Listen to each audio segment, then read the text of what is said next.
اعوذ باللہ من الشیطان الرجیم بسم اللہ الرحمن الرحیم اللہم صلی علی سیدنا محمد معدن الجود والکرم وآلہ وسلم۔ سامعین و ناظرین اکرام، السلام علیکم ورحمۃ اللہ وبرکاتہ۔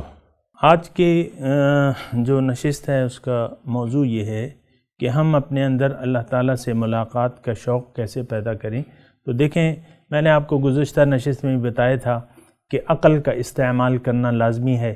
دوزخ کے کنارے جب دوزخیوں کو کھڑا کیا جائے گا، وہاں وہ یہ ایک افسوس کریں گے، وَقَالُوا لَوْ كُنَّا نَسْمَعُ أَوْ نَعْقِلُ مَا كُنَّا فِي أَصْحَابِ السَّعِيرِ۔ کاش کہ ہم عقل سے کام لیتے یا کسی کی بات کو سن لیتے، آج ہم دوزخ والوں میں سے نہ ہوتے۔ تو یہ دو ذرائع ہیں کہ آپ عقل سے کام لیں۔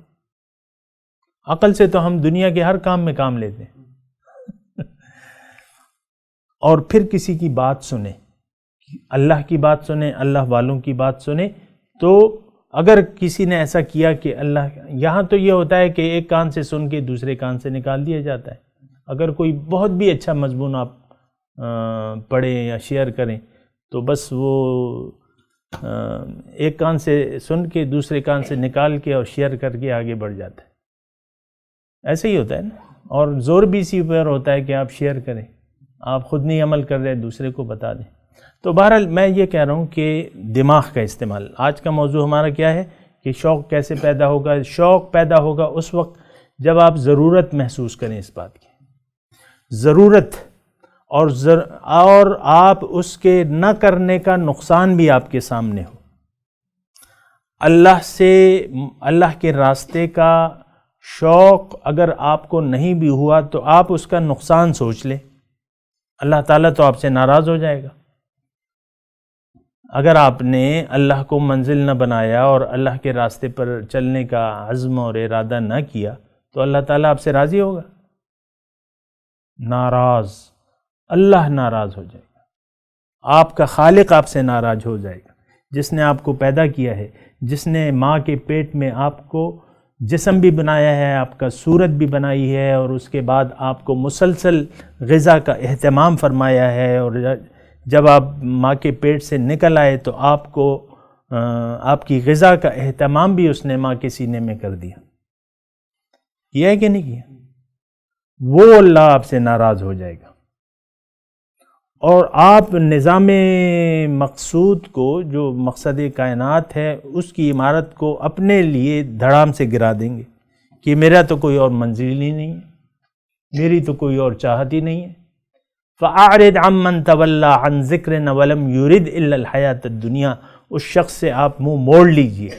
اللہ اپنے رسول کو حکم دیتا ہے کہ اس شخص سے آپ منہ موڑ لیجئے جو پھر گیا میری یاد سے، اب یہ نہیں چاہتا صرف دنیا کی زندگی۔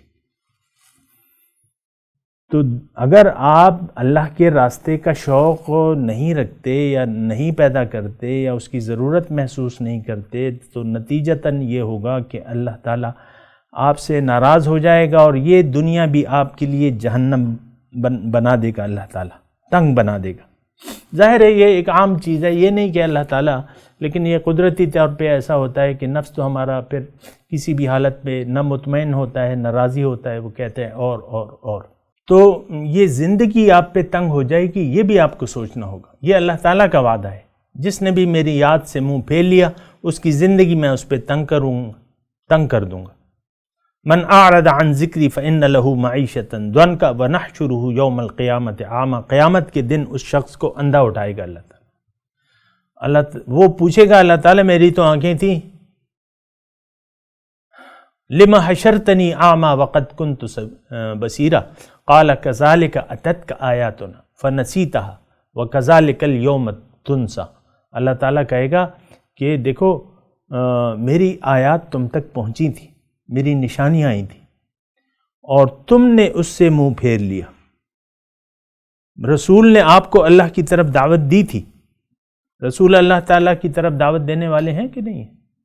رسول کی دعوت سے تم نے منہ پھیر لیا، اپنی مرضی زندگی گزارنا چاہی۔